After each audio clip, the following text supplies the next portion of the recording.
It's the middle of the day when all of a sudden the power goes out.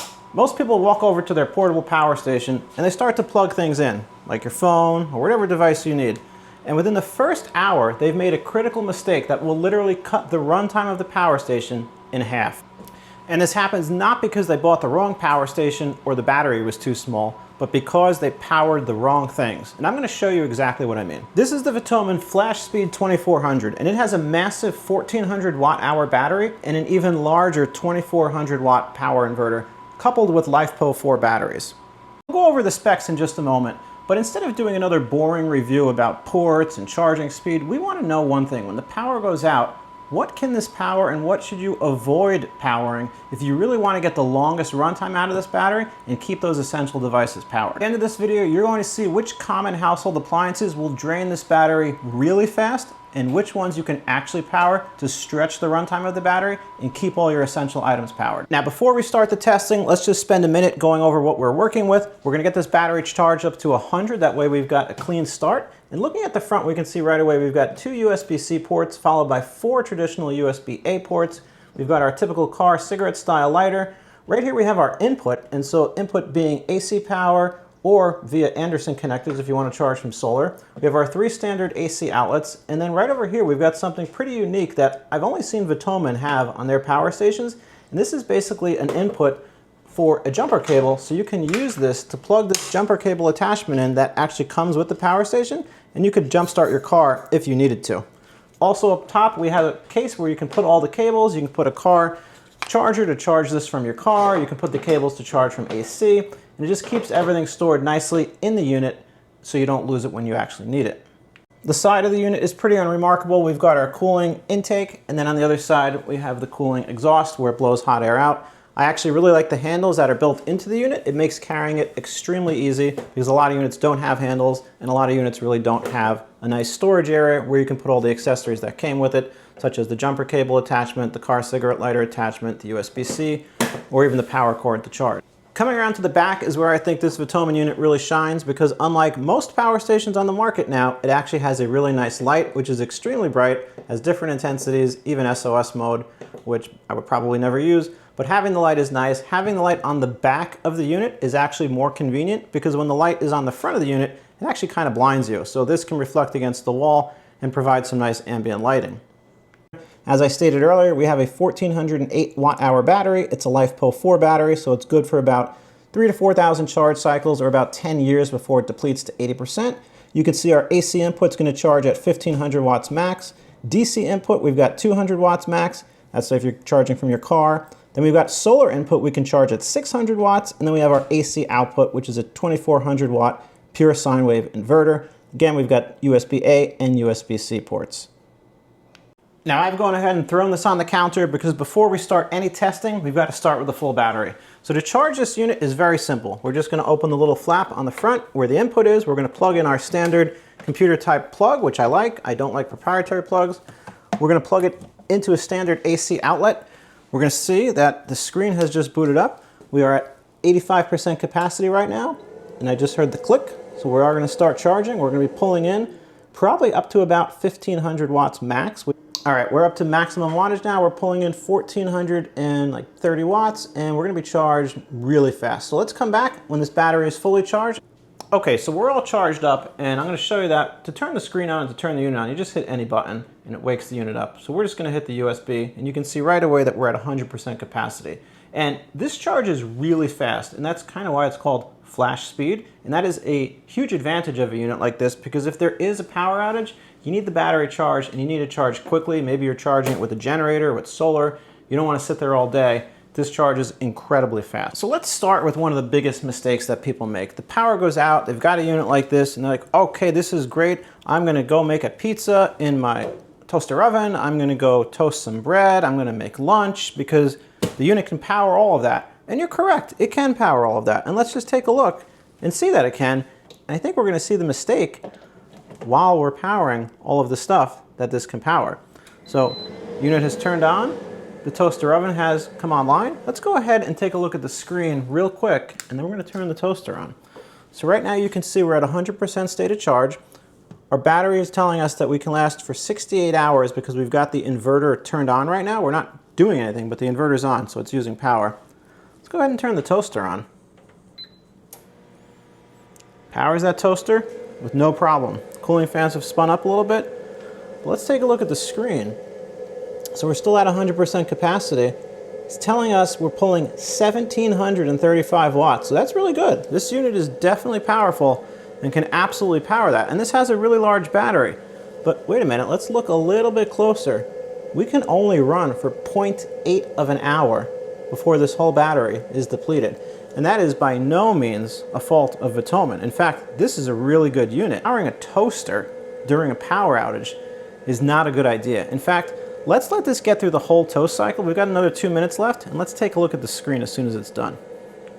All right, we've got 10 seconds left. This toast cycle was a little over 2 minutes, and I think we're gonna be a little surprised that in just a little over 2 minutes, and it powered it with no problem. In just a little over 2 minutes, we've used more than 5% of the battery. In fact, we've used 7% of the battery.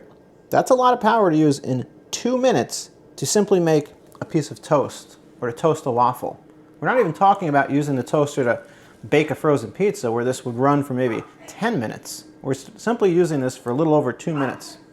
So now that we've seen how much power that toaster took, let's try something that everybody has. And I'm not talking about a large coffee maker. We're gonna try a really small, compact 1-cup coffee maker, because I think you're gonna be surprised at just how much power an item like this takes. So let's go ahead and turn it on. We're gonna initialize it, pretend that we've got a K-pod in here. And let's do a brew cycle. Let's see how much power this takes. And I'm just gonna go ahead, now that it has turned on, let's come over to the screen and see how much power it's taking. Now, right now it's just pumping the water into the unit, so we're not really taking any power, but it's gonna heat the water in just a second. I think we're gonna be very surprised, again, how much power this takes. So if we're looking at the screen, we're again pulling 1,388 watts, and it's telling us we have a runtime of 0.9 hours. All right, now the unit is brewing, it's heated up the water nicely. Maybe you can see some of the steam coming out. Now, to be fair, we didn't use a lot of capacity, but we did lose another percentage point in literally less than 1 minute. This is 1 cup of coffee. If maybe 4 people want a cup of coffee, you've now again lost another 4, almost 5% battery capacity. All right, now we're at the microwave, which is another appliance that people use all the time. Power goes out and they immediately say, let me use the microwave, let me microwave a cup of water so I can make tea or coffee or whatever it is. So let's go ahead and do just that. Now I've got a cup of water here. I'm going to go ahead and put that in the microwave. Let's plug it in. We will see the microwave has come online. Let's put this on a 1 minute cycle and see how much power this takes. I'm going to go ahead and take the camera off the tripod. Again, we're starting at 92% capacity. You can see we're actually pulling a lot of power. We're at 1,600, 1,700 watts. Again, it's telling us if this ran continuously, we would be totally out of power in 0.8 of an hour. All right, so the microwave has just completed its 1 minute cycle, and we've dropped below 90%. So I just want to emphasize that all we did so far today was we microwaved a single cup of water for 1 minute, we made a single cup of coffee, and we did a single 2 minute toast cycle. Now the VTOMAN unit powered all these things like a champ. It did everything it was designed to do. It did them really well, quite frankly. And it proves that this inverter is more than capable of powering really high draw devices like microwaves and toasters and coffee makers, things that take a lot of power. But those are not the things that you really want to power during an emergency or during an outage, because they take, quite frankly, a lot of power and they're going to deplete your battery very, very quickly. So what I want to show you right now is a device that you should power during an emergency or you should charge, and that's your portable cell phone. Now my cell phone right now is at 28% capacity, so it actually needs to be charged. And to charge it, I have 2 options. I can use our traditional power bank and plug this into an outlet and plug it into the phone, but that's actually not a good idea, because the power brick like this, what this does is it takes AC power and it converts it to DC power. So again, you're wasting power. What you should do is just simply take your USB-C cable, plug it into the device directly, and then plug it into the phone or the item that you want to charge. Now I just plugged that in. Let's go ahead and turn the USB on, and let's see how much power this takes and how long this can run for. So right now, if we're looking at the screen, it's showing me that it's taking a single watt and that we can run for 42 hours.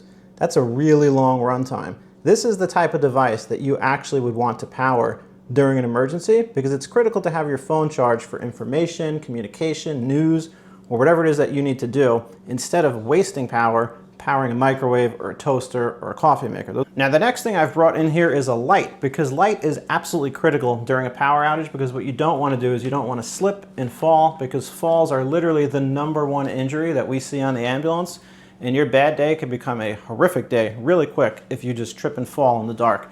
So I've got an LED equivalent light bulb in here. Let's go ahead and turn this light on. Now, in the dark, this would be a really bright light. This would provide plenty of illumination. This is, I believe, a 40-watt equivalent LED.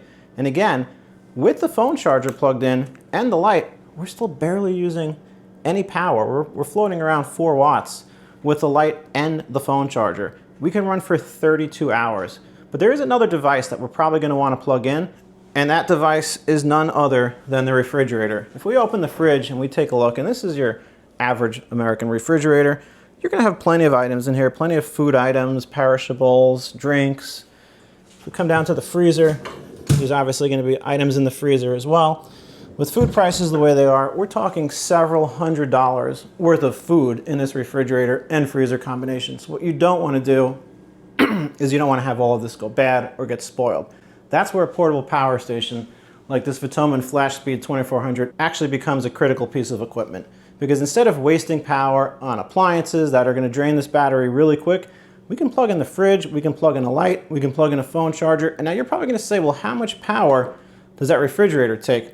Now, it's going to be hard for me to plug that fridge in because that fridge is hardwired into the house.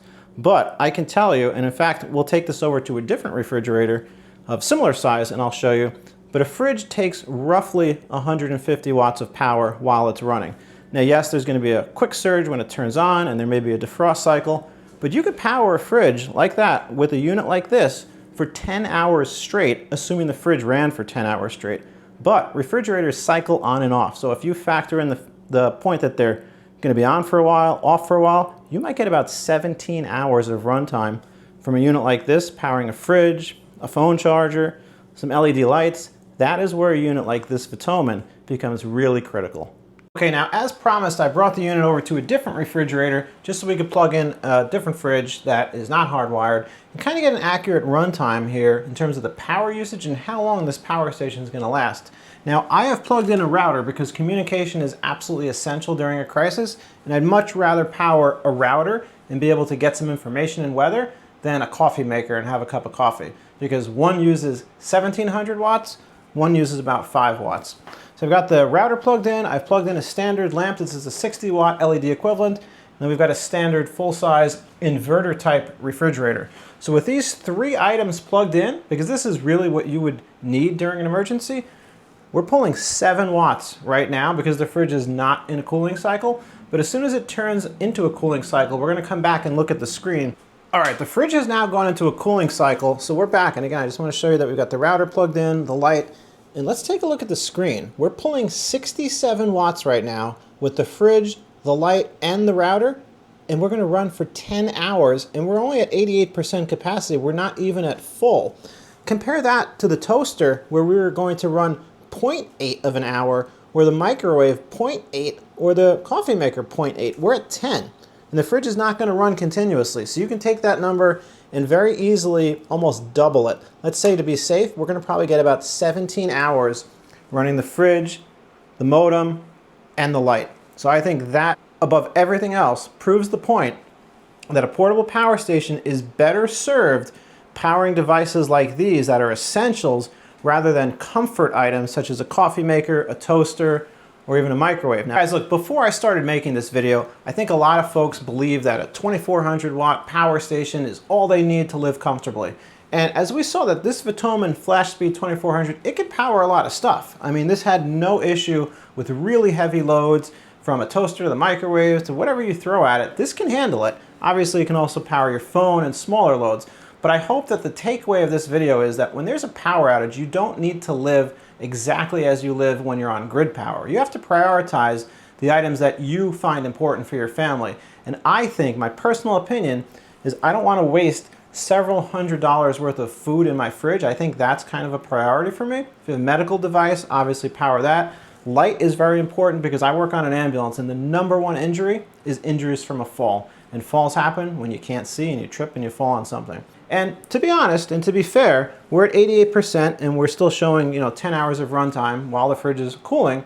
You can brew a cup of coffee. You can make a waffle. You can microwave something. It didn't totally deplete our battery, but it's very important to be aware that those items take a lot of power and you should really limit their use. So power the essentials and know that you can have some creature comforts, but you don't want 16 people making a cup of coffee because that's really going to deplete the battery. And I just killed the lights in the room and I turned the light on the power station because I want to show you that having the light behind it is actually really nice because it kind of backlights everything. I can still see the screen clearly, but I don't have a light shining in my face blinding me, so I can't see the controls. And if this were an actual blackout scenario, I would actually use the light on board instead of my lamp because the lamp takes maybe 6 watts. The light on board takes about half a watt. So if I'm trying to stretch every last watt of power to get the longest runtime I can, I'm going to use the onboard light.